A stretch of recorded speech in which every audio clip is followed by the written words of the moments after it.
Muy buenos días tengan todos ustedes. A nombre de la Universidad de Tijuana les doy la más cordial de las bienvenidas al segundo encuentro de Ciencias de la Educación, un modelo educativo de la integración a la inclusión educativa. Preside este evento nuestro rector, el profesor Jesús Ruiz Barraza.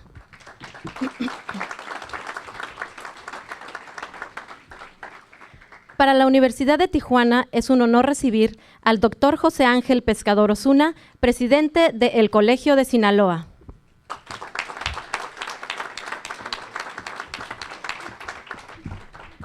Agradecemos la presencia de la licenciada Maritza Guerrero Hernández, coordinadora ejecutiva de la Unidad de Enlace Tijuana, quien nos acompaña en representación del gobernador del estado, licenciado José Guadalupe Osuna Millán, y en representación del licenciado Javier Santillán Pérez, secretario de Educación Pública del estado de Baja California. Bienvenida. También le damos la bienvenida al profesor Eduardo Enrique Parra Romero, regidor presidente de la Comisión de Seguridad Pública, quien viene en representación del alcalde de Tijuana, licenciado Carlos Bustamante Anchondo.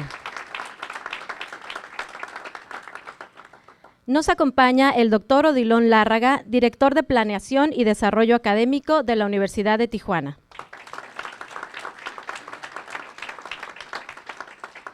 La ingeniera Lourdes Delgadillo, coordinadora de posgrado de la Universidad de Tijuana. Y la maestra María Lorena Pulido Ríos, coordinadora de las licenciaturas de Ciencias de la Educación y Psicología.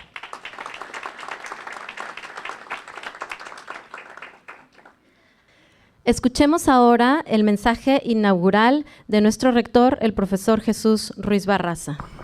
Muy buenos días. Para la Universidad de Tijuana es un verdadero lujo tener al maestro José Ángel Pescador, una vez más de las muchas que han sido, para que sustente la conferencia magistral de este gran evento de educación que ha organizado la universidad.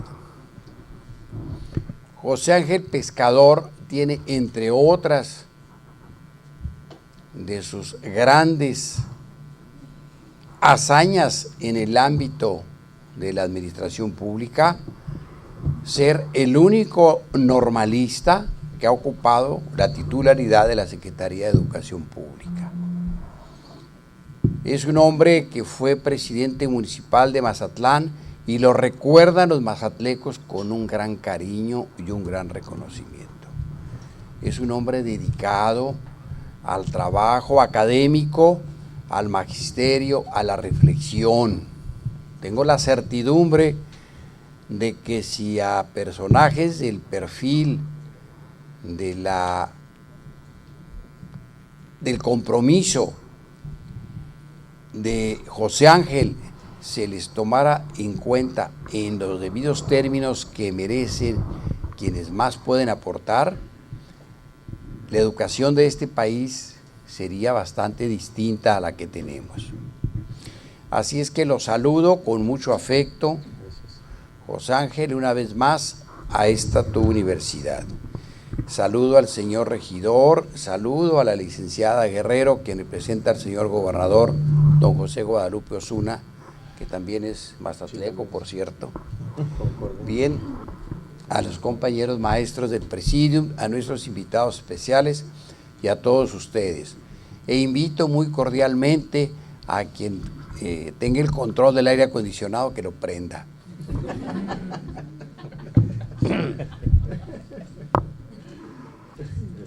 La Universidad de Tijuana,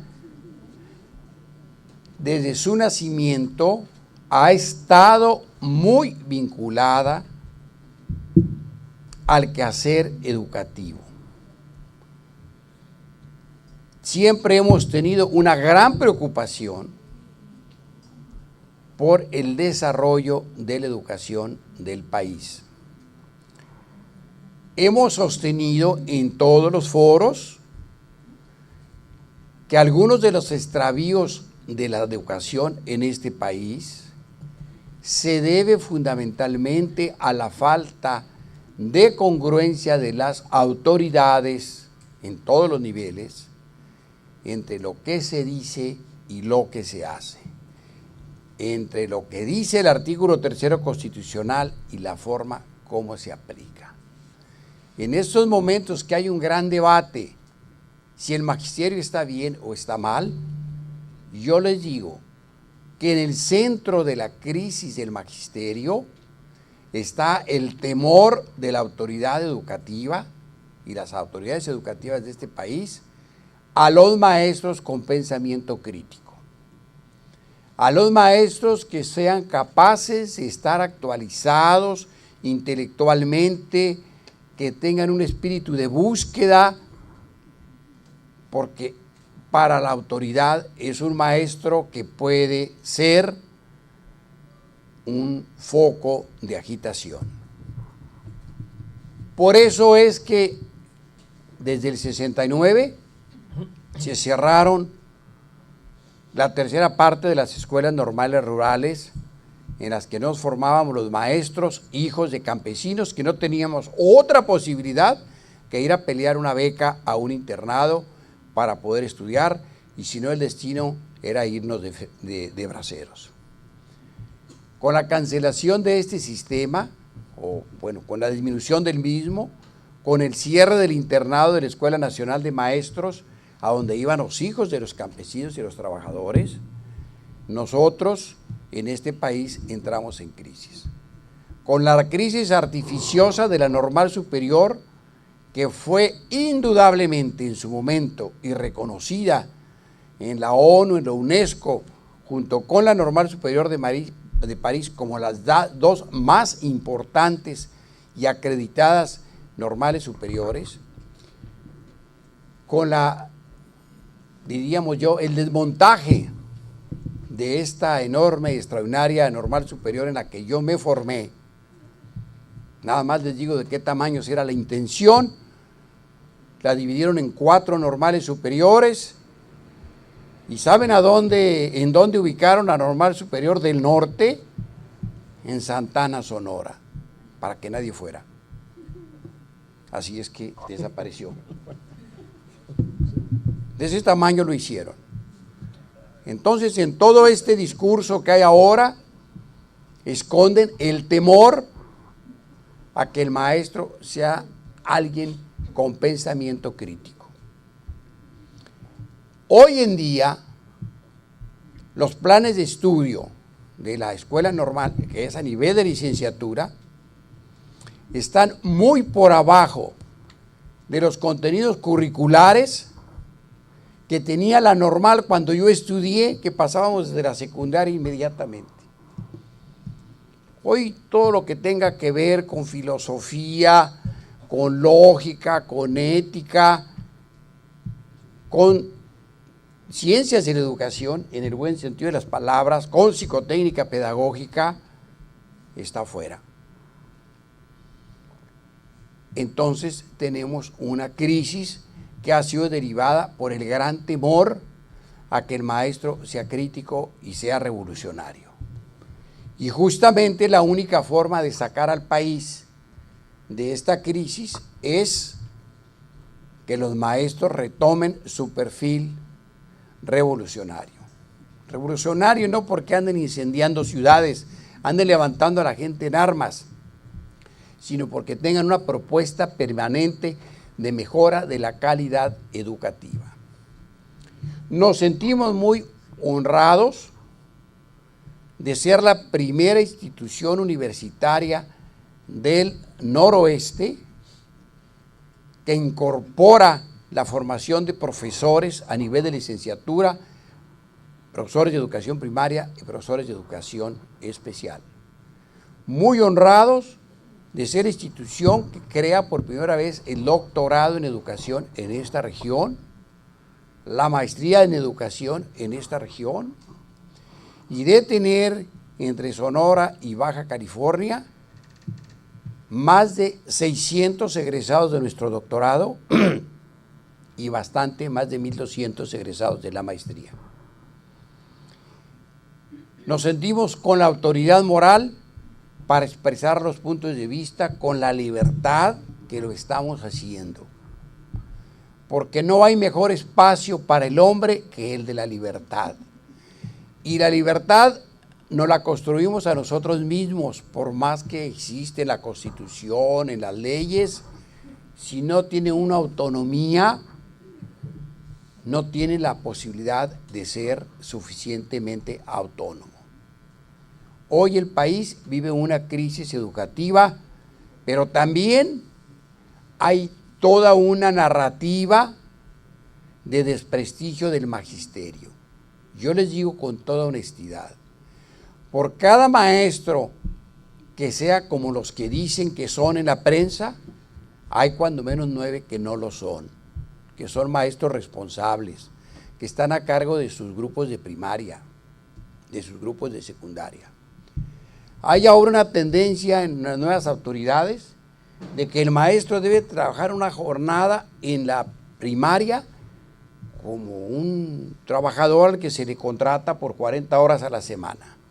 A mí me gustaría que uno solo de los que hacen semejantes propuestas lo metieran a trabajar en un grupo de primero de primaria 5 horas seguidas, 5 días seguidos, y verían que cambiaría de opinión.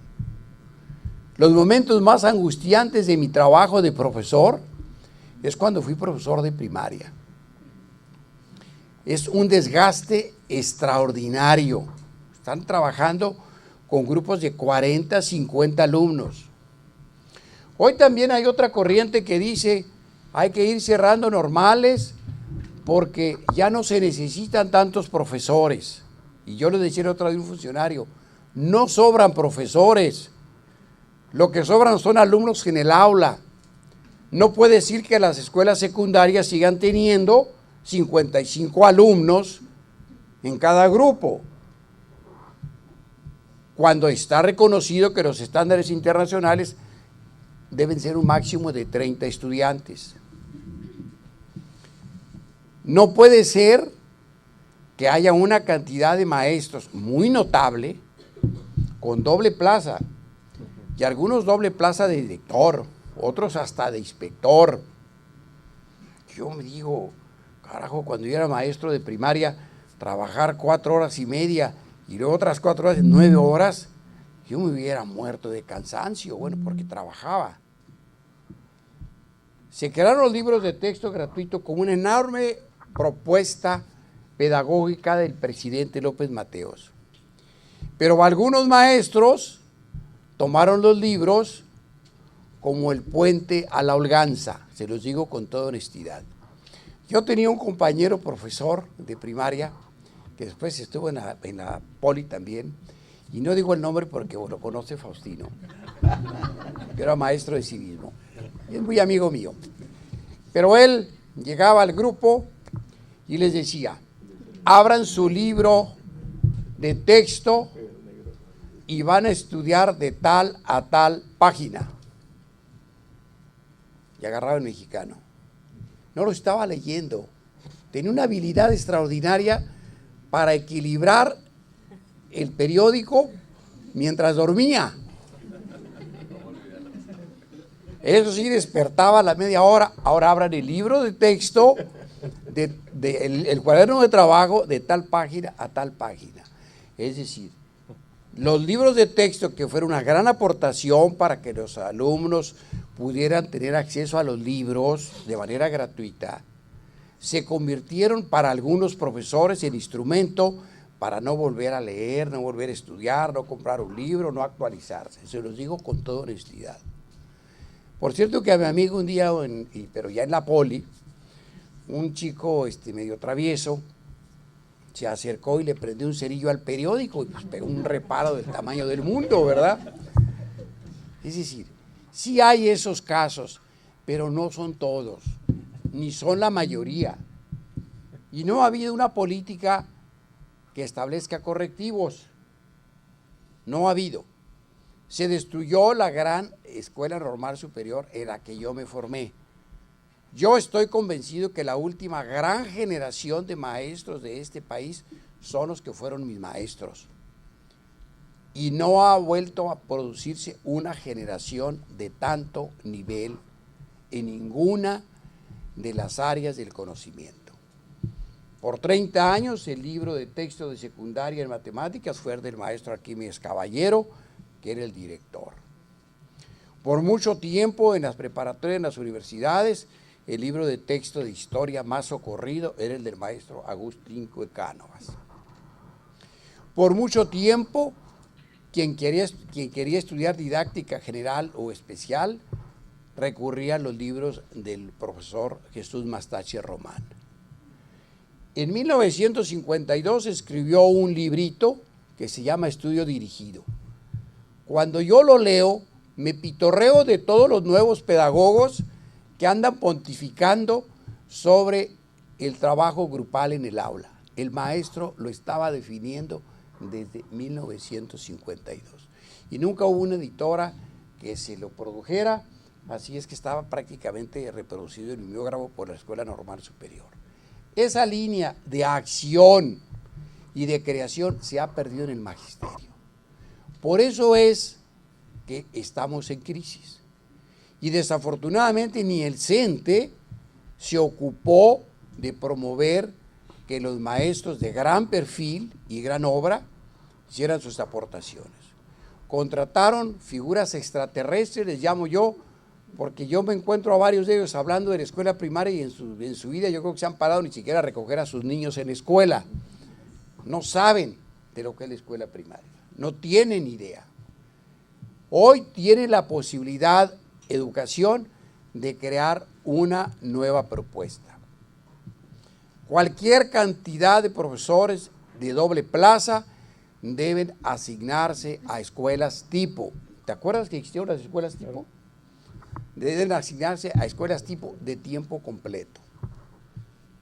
No podemos competir con otros países en los estándares de las pruebas que se aplican si nuestros chamacos estudian o mal estudian 4 horas y media en la primaria. Tampoco queremos hacer lo que hace Corea o Japón, en el que esclavizan a los niños y tienen los más altos índices de suicidio infantil. Requerimos un programa en el que haya equilibrio y se le respete a los niños su espacio para ser niños, para jugar, divertirse, brincar. Hoy nos dan las 10 y las malas con los tablets, los condenados a los 8 o 9 años. Bien, pues parte de su vida, pero también reforzar el sistema educativo. Ojalá la autoridad tenga la idea sincera de cómo hacer las cosas.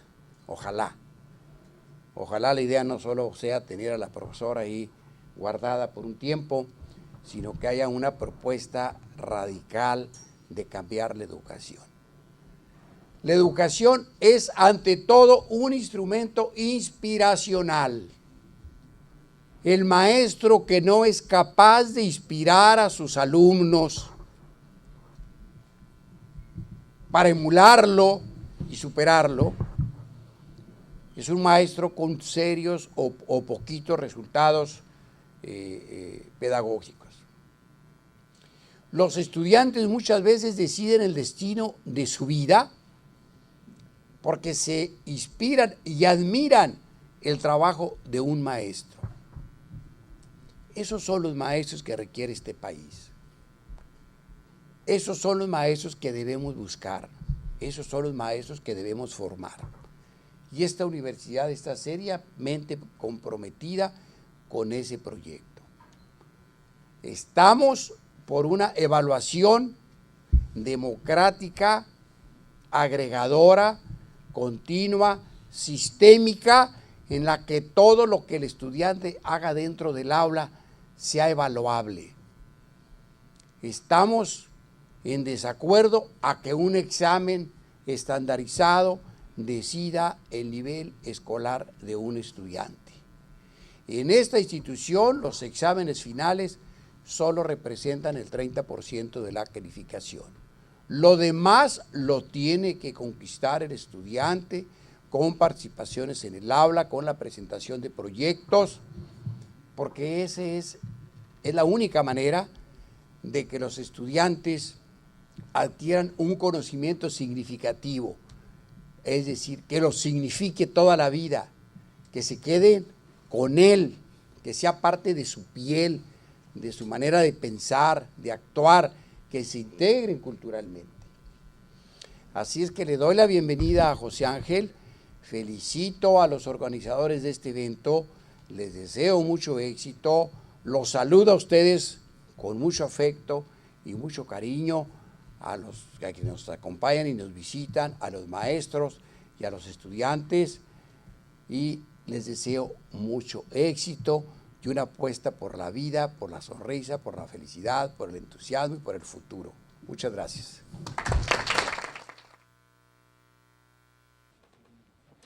Bien, pues démosle la bienvenida, por favor, al doctor José Ángel Pescador Osuna, presidente del Colegio de Sinaloa.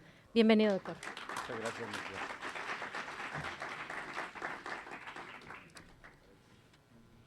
Disculpen, es que Magda me preguntaba si podía leer mi currículum. Le dije, no, ya no es necesario, pero cuando haya alguna pregunta, pues voy a tratar de responderla desde la posición que ocupaba cuando estaba en la Secretaría de Educación Pública. Muchas gracias, Magda. Bueno, dos cosas. Primero, muchísimas gracias a la institución, a la Universidad de Tijuana, a su rector, un gran amigo, el maestro Jesús Ruiz Barraza, por la invitación para estar en esta segunda gran importante conferencia sobre educación. Y sobre todo porque es un momento muy oportuno para discutir un tema del que se puede hablar mucho y se puede saber poco, no porque sea difícil, sino porque la información se ha generado a tal velocidad que ha habido pocas oportunidades de reflexión sobre lo que se ha propuesto por parte del Gobierno de la República, porque hasta este momento es quien ha hecho las propuestas más significativas en materia de una reforma que yo voy a definir de una manera muy especial. Nada tiene que ver con la posición institucional, sino que incluso las etapas que yo he propuesto son de mi propia autoría y con base en ciertos hechos significativos que se han dado en los últimos meses. El profesor Ruiz Barraza, y agradezco la atención también de todos los miembros del presidio que pasen porque vamos a utilizar algunas transparencias, pues hizo un repaso muy importante de algunos episodios de la educación pública en México que nos motivan a que pensemos que la historia de la educación debe ser una materia y una asignatura fundamental en todos los programas para formar maestros. Desafortunadamente no es así.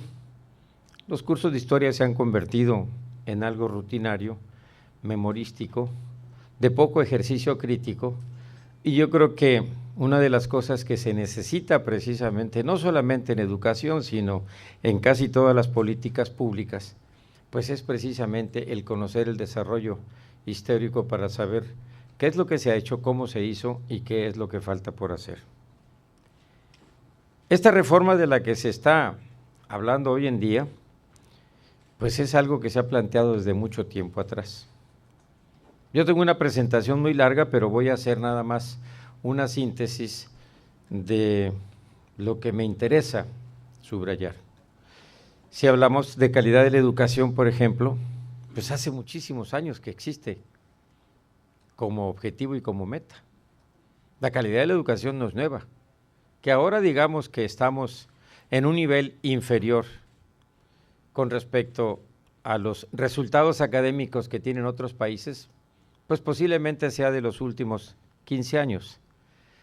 Pero desde el presidente López Mateos y su secretario Jaime Torres Bodet, se hablaba de la calidad de la educación, con base en dos indicadores, la deserción y la reprobación.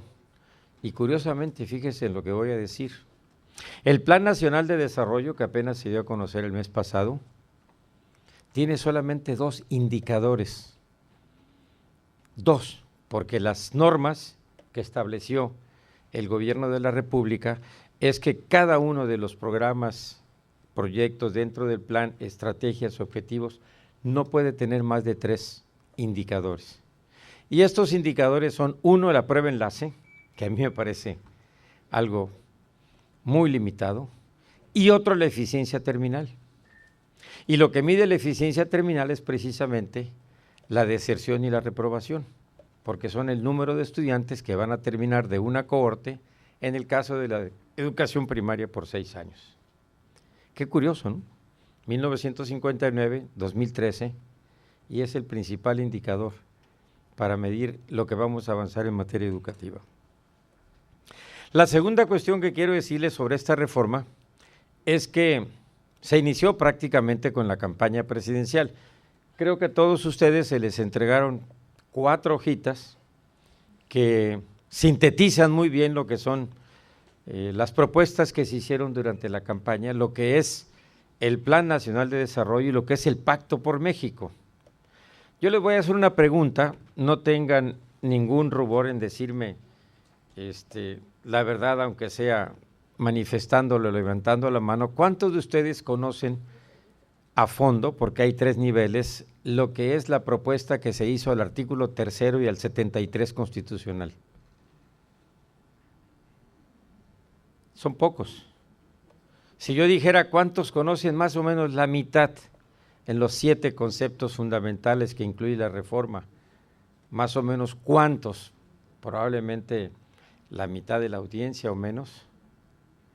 Pero si les dijera cuántos conocen muy poco de todo lo que ha sido los cambios constitucionales, que incluso, pues como ustedes saben, tienen que pasar por la mitad más 1 de las legislaturas locales, se aprobó desde febrero de este año. Estamos en el mes de julio y todavía la información que se tiene de esta reforma tan importante es muy limitada. Y ya se avanzó a otras etapas. Entonces, como yo he sido un interesado en los asuntos educativos desde mucho tiempo atrás, y como además pienso que efectivamente una reforma que en estos momentos se plantea tiene que ser de carácter integral y no parcial, como en algunos momentos hemos tenido varias reformas durante los últimos 50 años, le he dado un seguimiento que expresé por primera vez en un pequeño librito que se llama Opiniones sobre Reforma Educativa. Desafortunadamente nomás traigo los ejemplares para la biblioteca, 3 o 4 ejemplares, pero las pueden consultar porque es una serie de opiniones que yo di a través de entrevistas cuando me preguntaban qué pensaba de la reforma. Y posteriormente tuve la oportunidad de una entrevista más larga de la que voy a pasar solamente 2 o 3 minutos, que me interesa que escuchen los planteamientos que hice, que no estaban en la primera presentación de lo que ahora se conoce como la reforma y que ahora afortunadamente se han incluido. Por ejemplo, decía el profesor Ruiz Barraza que las normales han sido fundamentales en la historia de la educación y sobre todo en lo que nosotros hemos logrado como país. Fue un gran semillero de líderes sociales y de personas que se preocupaban por muchos espacios de la vida pública. De ahí surgieron líderes campesinos, de ahí surgieron dirigentes de organizaciones, etcétera. Sin embargo, recientemente ustedes habrán escuchado que ha habido planteamientos para que desaparezcan las escuelas normales, rurales, y no solamente las normales rurales. En algún momento se llegó a decir que por qué no desaparecían las normales y se transformaban en otro tipo de institución. Yo lo que les puedo decir es que ya hay una corrección y ahora dentro del Plan Nacional de Desarrollo, a partir de la consulta que hubo en Guadalajara, Jalisco, el 15 de abril del presente año, se plantea la necesidad de reestructurar, de reformar, de reforzar las escuelas normales como auténticas instituciones dedicadas a la formación inicial de los maestros. ¿Podrían pasar, por favor, la entrevista? Esta es una entrevista con la revista Siempre, que se dio en el mes de mayo, pero fíjense lo que es el encabezado. Hay que escuchar a la disidencia magisterial.